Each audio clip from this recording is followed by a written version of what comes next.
example, clients patients or people, whatever term you might use for them, who are experiencing high blood pressure, how might we want to monitor that? When they come in for their sessions, we're going to check their blood pressure. We're going to see where they're at. Patients who have diabetes, we might want to check their blood glucose level. Every time they come in, they may have a monitor and they may know what high is for them, what low is for them. And they gauge that to understand their treatment. Patients who have serious symptoms of depression or suicidality or symptoms of trauma or possibly symptoms of psychosis, how are they measuring that?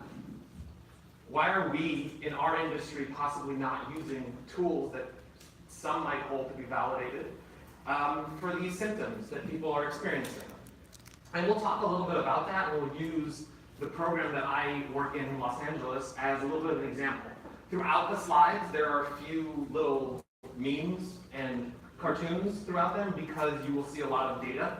And if you don't like data or graphs or Excel or PowerPoint, you can just look at the things in the corner of some of the slides and take your attention from that. But some of the quick things that we'll go over is we're going to talk about the climate of measurement-based care and how Travis just mentioned there was a study that came out that we'll be talking about soon, how they're calling a call to action to incorporate measurement-based care into our practices. We're going to discuss the agency that I work at, specifically the crisis residential programs, just as a case example. This is not to say that what we're doing or the data that we show is validated or is an empirically based study. It hasn't been researched, it hasn't been published. It's just an example. Primarily, everything I say is my own personal perspective to a certain capacity. There are references to the material. There are slides and bibliography at the back end of it. But a good amount of the information here is our experience and our setting. And that is to tell you up front that if you see something or hear something and feel, well, that might not work where we are, that's great.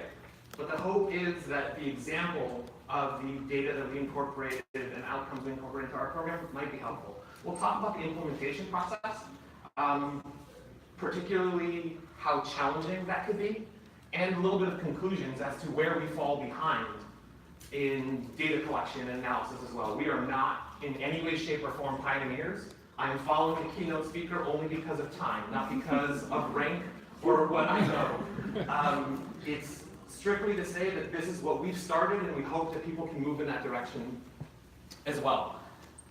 Moving forward, a quick overview is there are a lot of, throughout the United States, there are a lot of people who will struggle with some form of symptoms throughout their life. Whether you call it a mental illness, whether you're going to call it having trouble, or whether you're just going to chalk it up to having a bad day.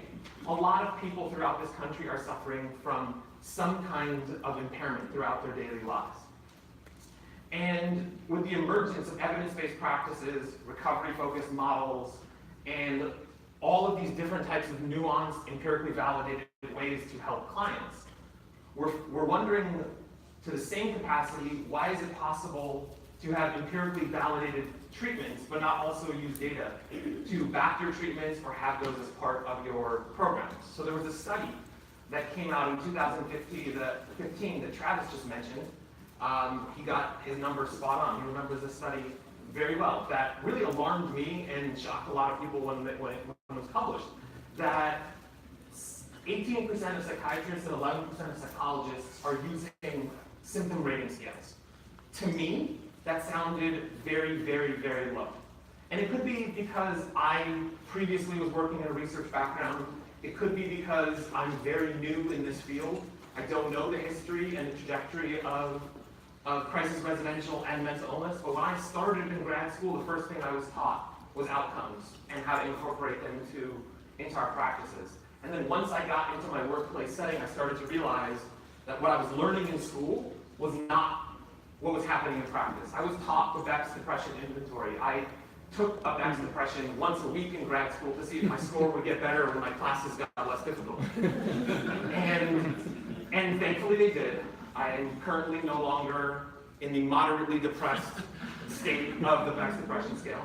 And what we found, and what I'm finding with a lot of the work that we were previously doing, is if you don't, as clinicians, have the data and the outcomes, it can lead to a lot of clinical inertia.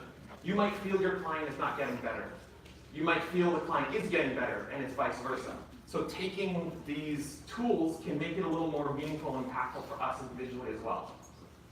The Kennedy Forum, in their study, they called for a national call for measurement-based care.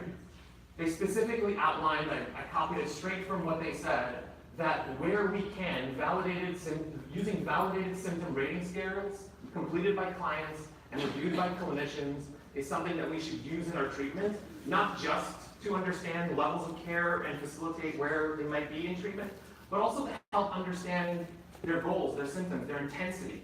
We have a lot of clients who, especially the clients that I used to work with, which are the younger clients in the transitional age youth population, who don't want to tell you about their feelings, but they're really easily available to check off some boxes and say, this is how I feel. And why not incorporate that into part of our practice? So what we're looking into is that without routine outcomes, millions of people, millions of patients that are looking for treatment might not have a good understanding as to where they are and how we can adjust their treatment. I am certain that all of us in this room have come across either a patient, a client, or a person that we know we touched their lives and we know that we helped them, but they may not have noticed it. Now, a lot of different treatment modalities would say that if the client didn't find it validating, it wasn't validating. But is it possible that people have been so institutionalized and so harmed by the system that even when good treatment comes along, they still can't internalize it and take it with them? What about if there was a data report that we could show them and we can give them a copy and say, here's what you said you felt like day one, and here's where you feel now. What does this report mean to you? And see how that might dictate what treatment looks like. And we'll get to that when we go into some of the information in the slides. Moving into our specific area, I'm in Los Angeles County. We have a population of over 10 million in Los Angeles County right now. If you aggregate the population of different states, we are larger than approximately 41 states throughout the United States. Los Angeles County is the most populated county in the United States. You think about California as well. California's gross domestic output and California's economic income is equal to would be ranked number 6 in the world in terms of countries. United States is 1, California would be 6, just on its own part. And in terms of population, we're serving over 11 million people in the Los Angeles County.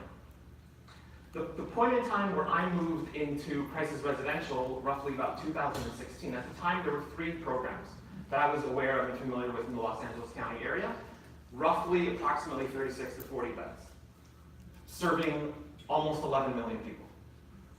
Now, that has changed since drastically. We're approximately at, I believe it's 85 beds. We have our district chief of Los Angeles County here. So I'm a little nervous to talk about this slide. But we're at 85 beds now and growing. There are a lot of RFPs out for more facilities to come. But up until recently, up until when I moved into the program I was working in, there were 3 crisis residential programs and we were 2 of them.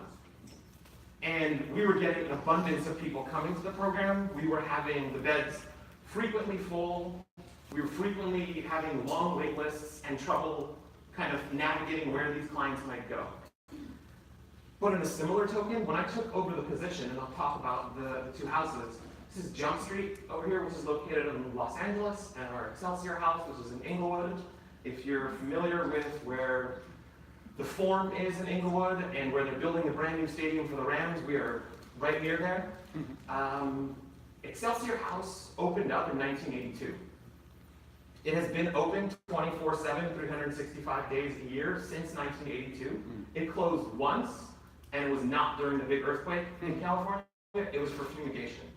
And all the clients went down the street in, I think, 97 to a local hotel and then came back. The doors have been open since then. And Jump Street opened a little bit after that in about 1986. They opened in Santa Monica, and they then moved to the location that they're in right now in Los Angeles, in West Los Angeles.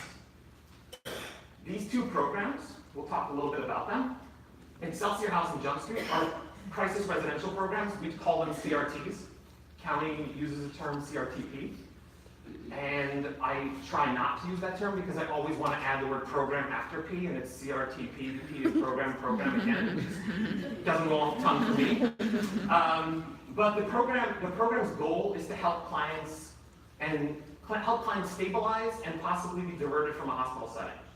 So that might mean if you're an outpatient client and someone is talking to you about going into, you're experiencing a lot of symptom distress, you're experiencing suicidal ideation, you possibly have a plan, you possibly have means, you might not be at the place for intent yet, you're kind of on the cusp, or you have a really, trigger itchy finger kind of therapist who's like, no, maybe this person should be hospitalized. We like to think that a program like the crisis residential might be the better place to be, rather than being involuntarily hospitalized. It could be a diversion from that. Secondarily to that, there's a huge influx into the ERs and hospitals in Los Angeles County of clients who are experiencing mental illness and symptoms of mental illness. And we like to think of programs like this as a place that they can be diverted to rather than having to wait for 23 hours, 59 minutes, and 59 seconds to be discharged from the hospital because there isn't a better place for them to go. So it could be a step down from a hospital or a release from a hospital location. It could also be a step up in terms of restriction, but not a hospital setting. Our program is 24 beds across 2 locations, 14 beds at Excelsior House and 10 beds at Jump Street. The program is designed as a maximum 28-day stay. The way that we discuss it with clients up front when they participate in the program is that it is a week-to-week program with a maximum of 4 weeks. And we'll go into a little bit of the data as to how long clients actually do stay in the program and what they get out of it. But like a lot of other places discussed, day one, from the moment somebody walks in, we're already starting to discharge client. Because even 28 days is not long enough to find someone a place to go. I met somebody on the bus yesterday while we were going to the tour, and we were talking about rent. We were talking about rent and what rent costs in Iowa and what rent costs in Los Angeles. And I was talking about how me and my wife were renting a 2-bedroom apartment, which was pretty small, wasn't nice. It was our first place together, and we were paying $2,400 a month. And the people in this room who did that, ouch, are not from Los Angeles. To find a client a good place or a comfortable place to live in 28 days is almost impossible, if not even longer than that is hard. And that's not just because there's a homeless crisis in Los Angeles County and throughout parts of the United States. It's because finding affordable, consistent housing is a problem throughout. That's a conference on its own right, and it's a topic I can sit and chat with anyone if they'd like at a different time as well. But we like to help them in this setting work on their goals and see what we might be able to help them accomplish. There are a few brief admissions requirements, and it's partially due to licensing. Very similar to the program that we visited yesterday, in the sense that we are treating clients who are adult, under older adults, so 18 and over, under 65. They complete a small, brief phone assessment, and then they get admitted to the program, and they're able to then go through a more rigorous assessment process. The only criteria when it comes to symptomatology, which is not listed here, is the client needs to be able to identify to some capacity that they're experiencing a mental health crisis. Whatever that may mean to the client, that's what it means. So they don't have to come in and say, I have this label or diagnosis. They just need to be experiencing a mental health crisis. We do differentiate between a homeless crisis and a substance use crisis in terms of what those might be versus a mental health crisis. And that's partially because depending on the substances that the person might be on, they might first go to a program where they might be able to medically detox or get a little bit of the assisted treatment to detox first, and then they can make their way into our setting. The last one on there is the one that pains me personally the most. As somebody who English is my third language, we are a program that English is a requirement. We take clients who speak Spanish. We take clients who speak other languages as well. The reason that English is a requirement is because it's a 24-hour-a-day program, 365 days a year, and our staff don't speak other languages fluently. We don't have a Spanish-speaking track, even though I would love to. We don't have staff who work 24/7 and speak and understand Spanish. We will not turn any client away if they speak enough English to do the assessment over the phone.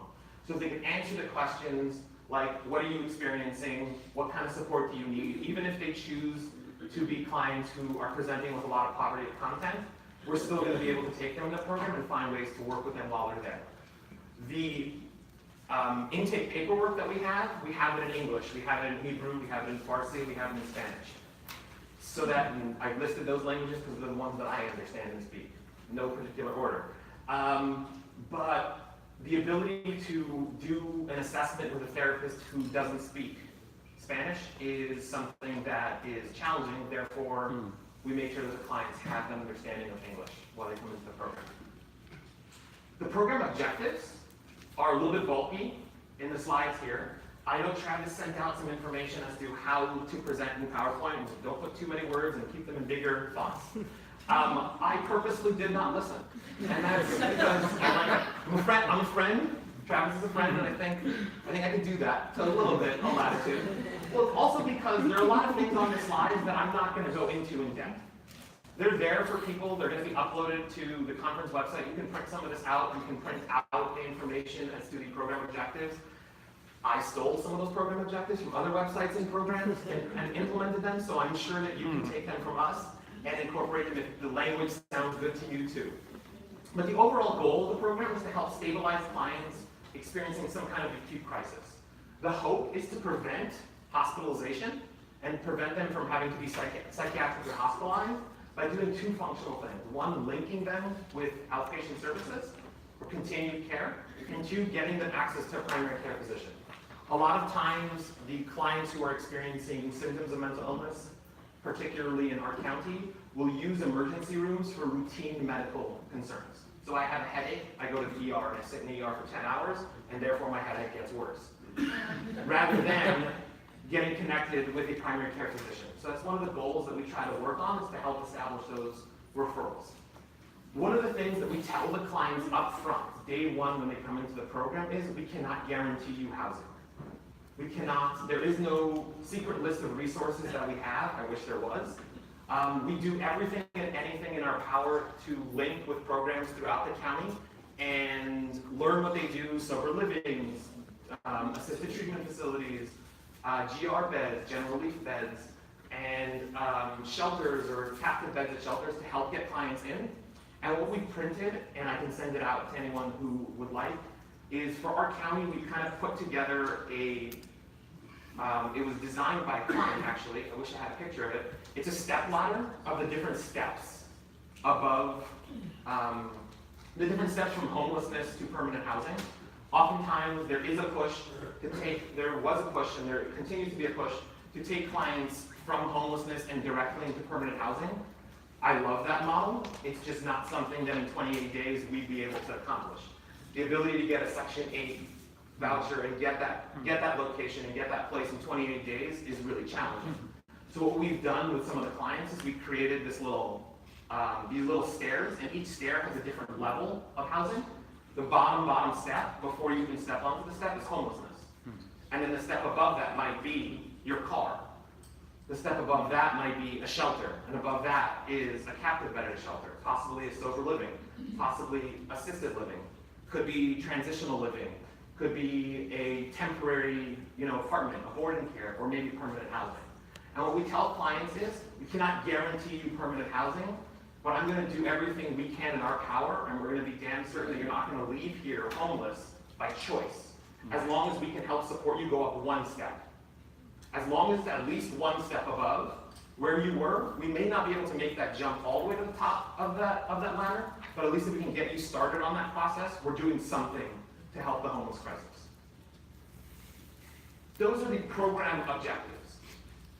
I know that people might have questions about the program, and feel free to jump in and ask some of your questions. If I don't catch a hand, just do it again, because I am not focusing on anyone in particular. I'm just waiting to see if it comes up, but I will definitely pause at times to go into some questions and concerns and things like that as well. Program objectives, like we discussed, are one of the key fundamental ways that you can then create or implement outcomes. If you know what you want your program to achieve, you then better have an opportunity to then dictate what you should be measuring. Moving forward, measurement-based care. At our programs, prior to 2017, there was no data. I moved into the position October or November, I think it's 2 years right now, October of 2016, and prior to that there was no data. So when I came into the position, I asked all of the staff who worked in the program and my current supervisor at the time, I asked, can you tell me what our average length of stay is? Can you tell me information about our clients? Do you know the typical diagnosis? Do you know symptoms, distress, housing, all of these things? And I got some anecdotal information. I was told, it seems okay. It seems like the program's working. I was told things like, we think people are getting better. I asked all of these questions. What is our average length of stay? What's the primary diagnosis? Typical demographics. How common is substance use? Are we treating substance use? Do our clients get better? Do we meet the listed objectives that we have? And the response that I got was, I think the average length of stay is 8 to 9 days. I'm not sure. But then another staff said, no, I think all the clients stay 28 days. And I was like, that's not possible. Somebody just left the door 2 minutes ago. So we don't have that. It appears that it's mostly mood and thought disorders. No particular diagnosis that we can think of off the top of our head. But other staff members said, I think everyone has psychosis, or everyone is manipulative. We'll get to that term manipulative at a later time. We think it's about 50-50 men. We think it's mostly middle-aged African-American clients. We're like, mostly, you think? No data in particular. My favorite was, like everyone totally uses substances. And that was a great one to hear. They come back, so it must be working or it must be good, which is diametrically opposed to one of our goals. If they're coming back to our program, it is probably not working for them the first time. Clients who leave the program currently, one of the first things I say to them is, I hope to never see you again in a bed in this setting. And that's something that they should feel, that they've left the program knowing I don't need to come back to a bed here. I would love for you to come back and be a part of the panel and talk to the clients about your experience and where you are currently, but I hope to never see you in a bed again. And then the last piece was, we think we're doing okay, aren't we? So prior to jumping into that, what kind of shocked me and brought me to a point in time where I was like, we need to incorporate some measurements and measurement-based care was, I got a call from our CEO who said, we have a donor who wants to tour your facility and get to know what you guys do there. She's going to be coming over with me, and I'm wondering if you can give her a tour and ask her and answer some questions. Now, if I was a donor, I would want to know some basic demographic information, like who do you treat and what do you do? And are people getting better or not before I decide to just hand you over some money?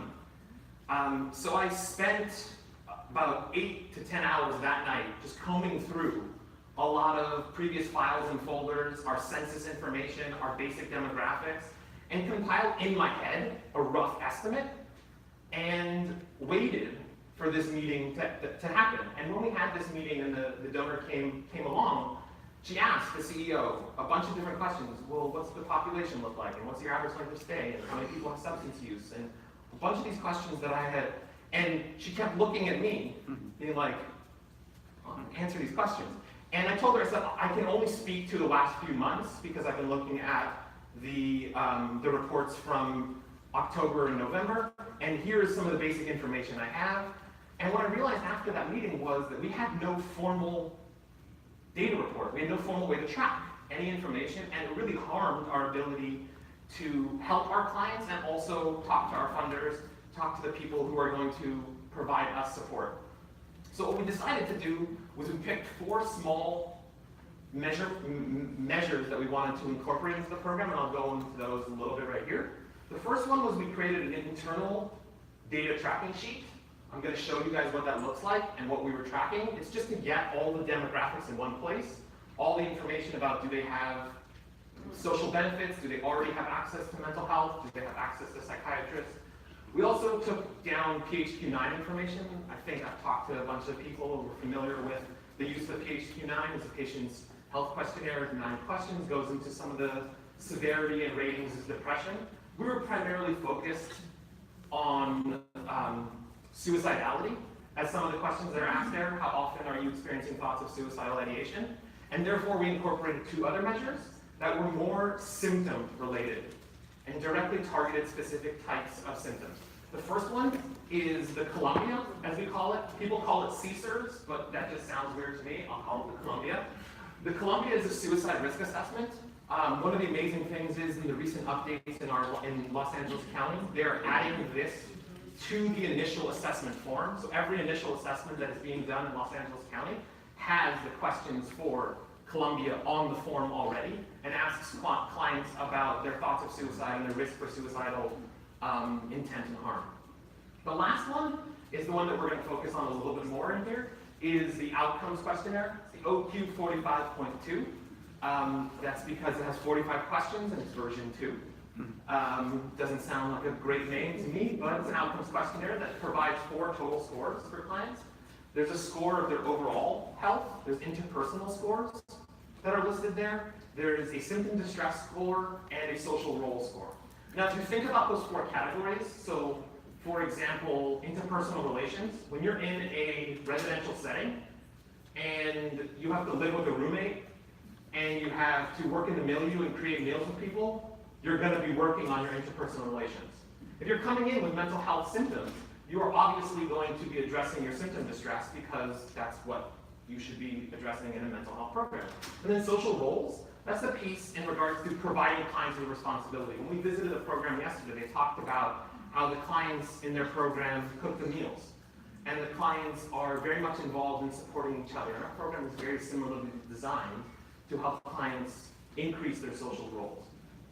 So we started to track these outcomes at intake and discharge. And what we got was an initial report, and we'll go into that in a second. But this is our internal data form. The specific things that we like to target are income, number of supportive others, primary care access, mental health access, residence, homelessness, and substance history. And just have the client fill out the form based off of what they define those things to mean. So they check off some boxes, and they provide us with some basic information.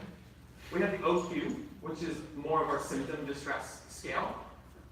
Asks questions like, over the previous week, how often did you feel irritated? How often did you have thoughts of ending your life? How often were you satisfied with your life? Or how often did you feel like something might be wrong with your mind?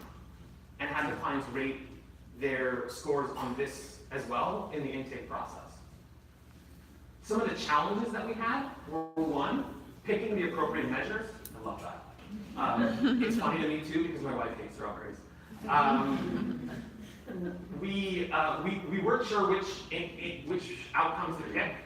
I had a very tough time at first with staff buy-in. I'm sure all of our staff in all the facilities that we oversee already think they're overworked and already think they don't have enough time for everything that they do. So incorporating outcomes into their process is something that was really difficult for them.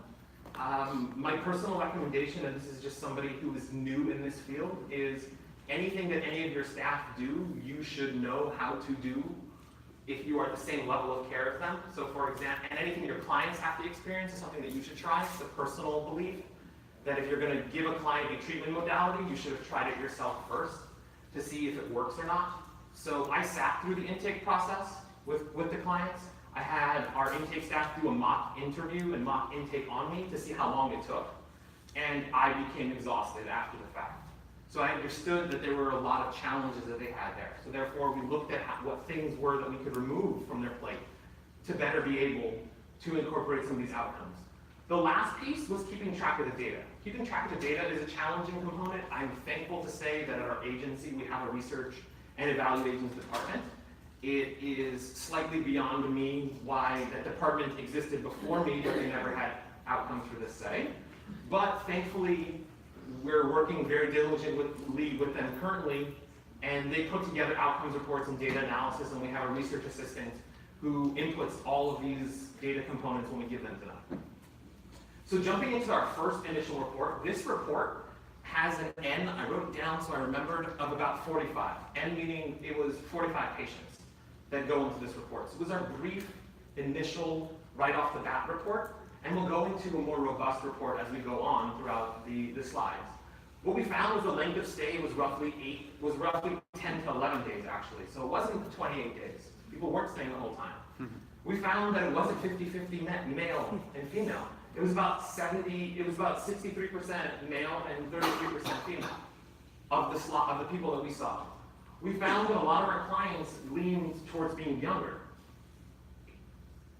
I believe if I aggregated the scores together, it was about 26% of the clients as a whole were under 25, which in Los Angeles County is a specialized population, transitional age youth, that you want to kind of have different types of treatment modalities for. We learned that our demographics in terms of ethnicity varied a little more than what we were told by the staff. The colors listed here are for male and female, to indicate which one we have there. Our initial data report of N of 58 with these clients was that about 60% of the clients were completing the program successfully, and what we defined as successfully was they felt like they got all of the linkage that they came in asking for. It was something that they themselves were able to tell us. We're not deciding what that might mean. So the client doesn't feel as successful, even though we checked off every box for them in terms of what they said. It might not be listed as successful. And we were seeing that roughly 28% of the clients, 30 if we include hospitalization or possibly unplanned discharge, were leaving on their own without getting support. These were people who might have walked in day one and walked out 4 hours later. These might have been people who stayed for 2 days and were like, this place isn't for me, and left as well. This could be also people who stayed for 27 days and then said, you guys didn't do much for me, so I don't like this place, I'm leaving. And they determined themselves to be an unplanned discharge. So knowing that this was some of the initial data, we decided to kind of make some changes to the program and see if we can incorporate different components to better understand the length of stay and better understand treatment. At this point in time, when we had this initial data, we were not tracking that OQ form that I had mentioned to begin with. We were not getting clinical data from the clients. We were just getting demographical information from them. We decided to incorporate the clinical data component to have more of an understanding of some of the support that we can provide to our clients. So we tried to focus specifically on some of these components, particularly program outcomes, linkage to services, and discharge data, making sure that they had an effective discharge plan when they were leaving the program. So what we did was we added outcomes in the beginning. I added mindfulness and targeted treatment to the program. We, as a program, use only one evidence-based practice, RAP. If you're familiar with RAP, I think it's wonderful and it's amazing. We were using RAP 7 days a week with our clients. We've added a lot of components of DBT. I'm personally a DBT trained therapist, thankfully through Marcia, and it's been an amazing journey to use DBT in our program. But we added mindfulness twice a day to the program. We have a morning walk / mindfulness, and we have a night. Same time the medications are provided mindfulness, and you can participate in meds or you can participate in mindfulness. You can participate in both if you want as well, but you don't have to participate in any of them as part of the program as well. We added a therapist on the weekends because even though it was a 7-day-a-week program, there wasn't a therapist who was there on the afternoons, on Fridays, Saturdays, and Sundays. And I learned from the program that we visited yesterday that having that kind of support throughout the day with therapists as well is going to be key to the program. And one of the last things that we did, which we found to be really meaningful, was before a client left, we sat with them and gave them their outcome report. So we showed them their data to help them and move them in the right direction when they left. What that then looked like was we jumped to this report being roughly an N of over 400 people whose data that we tracked. We found that across both the houses, our length of stay increased to roughly 16 days at Excelsior and 17 days at Jump Street. If you take a look into consideration and you take the 25% that don't stay beyond 7 days, 75% of the clients are staying the rest of the time. And I think that's a pretty good jump in the increased length of stay, especially if the service is available to them. I've been hearing a lot about programs that are 5 days, 3 days, 10 days.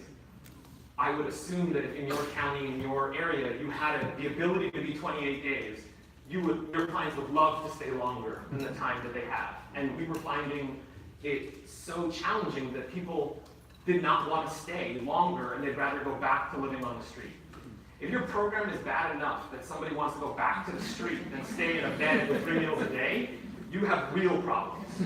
And you need to kind of think about that. What we found was that, again, 65% of the clients were male and 35% of the clients were female. This is a small slide over here, which we'll go into a little bit more in detail. But what this actually says is overall, 88% of the clients define themselves as homeless. Only 12% right here said that they don't define themselves as ever being homeless. Now this might mean less than a year, over 10 years plus, but 88% of the clients came in saying, I am homeless, which is an astronomically high figure, and it changes what you might want to do for clients when you know that 88% of them are experiencing homelessness. We found that our demographical information was very much the same as what we saw before, where we were seeing actually a little more of an increase in the population that was Caucasian and a little bit of a decrease in the Latino population. I think that has a lot to do with the fact that we cannot treat Spanish as we don't provide monolingual Spanish-speaking services, and we see a little bit of a dip in that. But one of the information, this is a slide that goes over the post-data information, which I'm most proud of in our program. If you take a look at this side of the slide over here, 58% of the clients came in saying that they're on the streets. And only 25% had temporary housing, 16% permanent housing, and 1% came that was living in the hospital. Living meaning they were in an IMD or they were institutionalized before they came to us. When you look at our post data, after the length of stay and the changes we made, 65% of the clients had temporary housing. Only 13% went back to the street. Of the clients that we were serving, we found that that 13% that dropped down from 58% of people on the street, oftentimes that was by choice. We did give them resources, we did call and get them a captive bed somewhere, or this might be a person who walked out in the middle of the night and we don't know where they went, so we put them into the category of to the streets.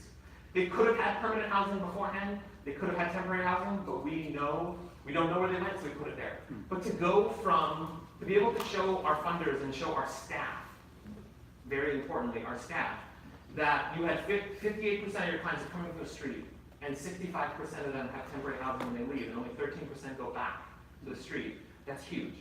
So a staff member who feels or says, I don't know what we're doing or how I'm supporting clients, or clients who feel like you guys aren't doing much for us, the ability to say that, hey, we're actually making a difference is really important.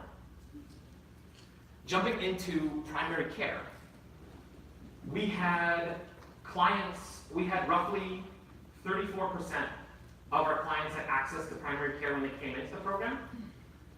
And at post, we had 43% of our clients having access to primary care.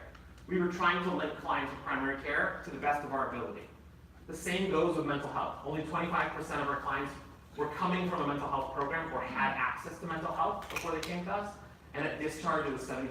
That's so clean numbers, actually. It's amazing. 25, 75, that's clean. You'd believe it more if it was like 23.4 and 70, but that's what the data had on the report. And this is linking them to any kind of mental health services. That may include an outpatient program, groups. That may include, in Los Angeles County, we have FSP services. Clients get full service partnership. That may include just going in and knowing who your psychiatrist is, who's going to refill the medications if that's what your services are. But having linkage, having that 50% increase in 75% of the clients getting this service is really going to help their ability to not come back or not be hospitalized again.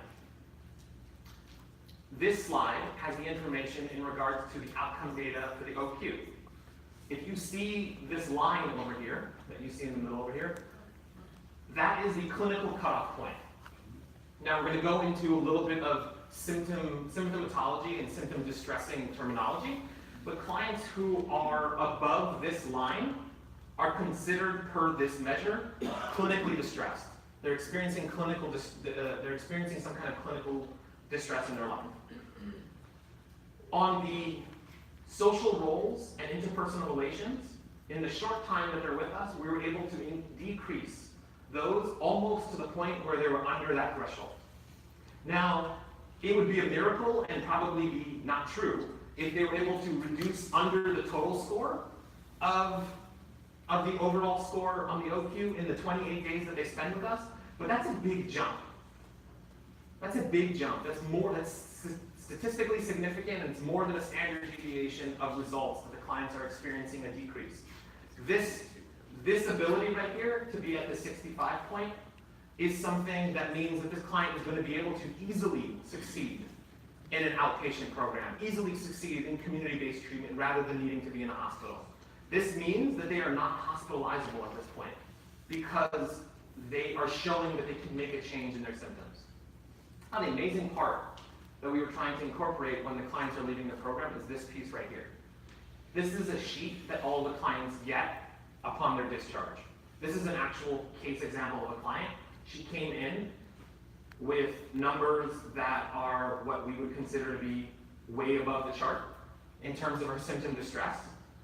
And upon her discharge, she stayed for 23 days. On day 22, we sat with her and went over this information with her and gave her a copy of this. She laminated it and she has it in her sober living on the wall. She still keeps in touch with us, and when she visits the program, she brings it and shows it to people. She brings it to her therapist appointment currently and says to her therapist, hey, you're supposed to help me make these numbers go down even further. So let's use some of these forms and make sure that we know where we're going. But the fact that she was able to see this big change is not every client. There are clients who we see the numbers go up. There's clients that we see the numbers stay stable. And what that means is we might want to try different measures with them, different things to help them succeed. But what we did find is that there was an 11% increase in discharge planning. There was a 50% increase in clients accessing mental health services. We increased the length of stay, and we dropped our AWOL rate from 28% to 16%. Instead of 28% of clients coming in saying, this is not for me, it dropped to 16%. An AWOL rate of 28% to me seemed way too high. I've heard that in different places, in our county, in different programs throughout the country, that AWOL rate might even be higher, but I'd like to see that number drop to under 10% in the time that I have in the program. Some of the conclusions were that our ability to use outcomes increased our ability to report to our clients, to our funders, to our staff. We're able to sit with the client and help them and institutionalize hope by showing them, here is what you've experienced in the time you've been with us. So instead of institutionalizing stigma and fear and shame for mental illness, we want to institutionalize hope and keep this form as an outcome measure, and you take it everywhere you go. We want to make sure that the clients stay longer and feel more motivated to be on the program, and we want outcomes to drive our responsibility. So when I go to my employer and I go to my boss and I go to our therapist, and the therapist says, look, my clients are making progress. That is something that we can hold to be able to provide accolades and support to our staff, and also indicate that we are doing what we need to do. Overall, you don't need to take anything I said into consideration for your programs. You don't have to take any of this and go with it anywhere. But consider if there's any form of outcome that can dictate the things and goals that you have in your program. We are definitely limited, and we have a lot of ways to go in our program to get better. For example, some of the concerns that we have not been tracking is we don't have post-discharge data, which is huge. We don't have data right now on the clients who are 6 months post leaving our program, 3 months post leaving our program. We have anecdotal data only from the ones who call us and keep in touch with us, but we don't have that information. That is something that we're looking to push for. I'm also looking to incorporate the component of how long it is that a client calls or comes back and wants to be in the program. So what is the return rate on the clients, and see if they said things worked for them when they left, but they're back now, what might have changed, and incorporate that as well. We are not perfect. We don't have everything down, but we think that the data that we put together is a good start in the direction of helping our clients and decreasing some of that institutionalized fear for these programs and adding that hope as a component.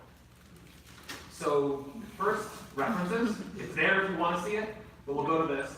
I like to say that anyone who, because my information is up here and I have cards and I'll be around as well, but if you have any thoughts, comments, criticisms, concerns, please definitely share them with me. I believe I still have 4 minutes from the card that I got in the back. So if there's any thoughts or questions or concerns, please go ahead. Why only split age 64? Just curious. Good question. From what I am aware, under 64 is not considered older adult, and our program is designed to have clients who are non-older adult at this time. I think it's partially due to some ambulatory concerns, and it could be partially due to the fact that when the program was given its licensure, it was for adult residential, and adult is not above 65. Yes? Here's some practical questions. Of course. I love practical questions. So doing these assessments, which we've kind of been struggling with collecting data, so it's been an ongoing conversation. Do you have the client fill these out themselves? I mean, literacy probably becomes an issue with kind of, I would imagine. Yes. How are you actually implementing? Good question. So the first step is we ask the client, do you want to fill these out? Oftentimes the answer is no. Yeah. We then don't force them to. That's why our N is not everybody. And they get the option of not filling any data out to begin with at all. If they're interested in filling out data, we ask them, do you need support for somebody to ask the questions to you to fill out these questions? And we'll sit with them and ask them all of the questions. We will also ask them the question, we'll clarify the questions in their language of preference if they choose to. So we'll ask them a question in English, but if they don't understand, for example, there's a question on the OQ, it's the last question number 45, that is, I feel blue. And then it has never, rarely, always, sometimes. I gave this form to my mom in English and had her fill it out, and she's like, I don't feel color. I don't even talk about I gave her the form in Farsi, and it translated blue into what Farsi terminology for that is, which is the word afsordagi, which means I feel down and I feel out of it sometimes. And that made sense to her, and she was able to fill it out. So we can clarify some of those questions for them, but the measure is what it is. But I thought that was funny. I don't feel colors. I feel green usually, actually. Yes? Do you ever have people improve during their stay, but then get more anxious on the last day? Yes, very, very much. And that is a large part of why we try to give them the printout and have them linked to the support. Providing them with that form helps them see the results. A friend of mine does data analysis and research primarily for a law firm. And when I was talking about the presentation, he said your data is biased because when they leave the program, they want to tell you it went well. So your data is biased towards that they're hopeful that the program is working for them. And I said, yes, that's what I want. I want them to leave hopeful. I want the data to be biased towards hope. So the fact that they feel better now and they're telling us that they're better, or there's this feeling of, let me just make the person feel good as a therapist because of the job they did. Not all of our clients want to make us feel better. So I'm happy that there's that institutionalized piece of hope that they're trying to add to that. Yeah. Any other questions or, yes? From my understanding, I heard you say the majority of your clients, when they're leaving with a resource. Yes. Yes. Something. So whether that's linkage to an outpatient service, linkage meaning an actual appointment, so not just a resource or a card. We will get you a physical appointment on a specific day. Print out the bus route if you need it, or find a way to get you to that appointment by accessing community resources and support. But they actually have a tangible resource and not just a referral sheet or document. Thank you. Yes. How costly is the OQ? Good question. I have no idea. I can find out and let you know. It's something that our county and my site uses, but if I'm not certain, but I'm pretty sure. that it is not expensive to use the physical form itself. It's expensive to use their scoring system, which we don't. We made our own scoring system, and I can send that over if you ever need that.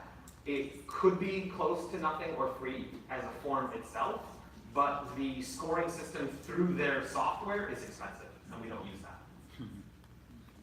Yes? Do you have to wait a certain amount of time between giving the OQ? Is it like you should do it every 2 weeks or every week, or is there any? It asks questions on a weekly basis, so it asks how have you been over the previous week. So it's often not given if it hasn't been a week. We are actually starting last month piloting, trying it on a weekly basis with our clients to see if we see ups and downs in their treatment in those 28 days. And the hope is that by the next time this conference comes around, I'll have that data for you. Yes. I think I only have time for, I'll tell Travis coming off 1 or 2 more questions.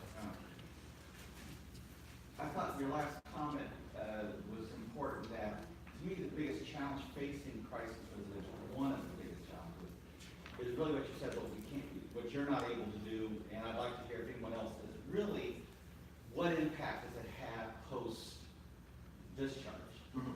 To demonstrate the value of these services, MHSA, in the funding we received, was based on functional impact. Mm-hmm. And the idea was symptom reduction doesn't correspond to recovery.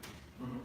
So you're measuring what you can, which is, but what we are challenged with is how do we measure impacts on work, homelessness, incarceration, what politically and what our funders want to know, which is whether depression went up or down, if they're going back into homelessness, so so to me the challenge is what you said is still what we don't have the ability currently to really track. It's a really good question because,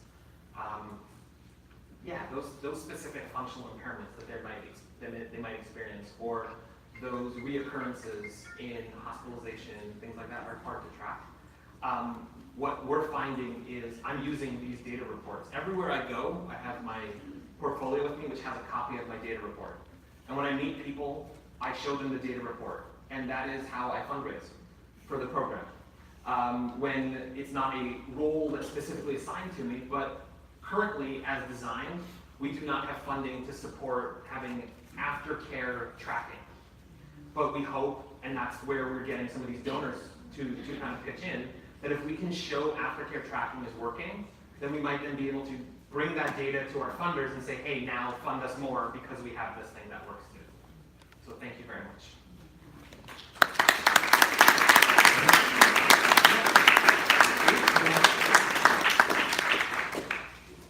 Thank you, Elan. That was so informative, awesome. Let's use data and have more than just anecdotes, right, to support our programs. Our break here is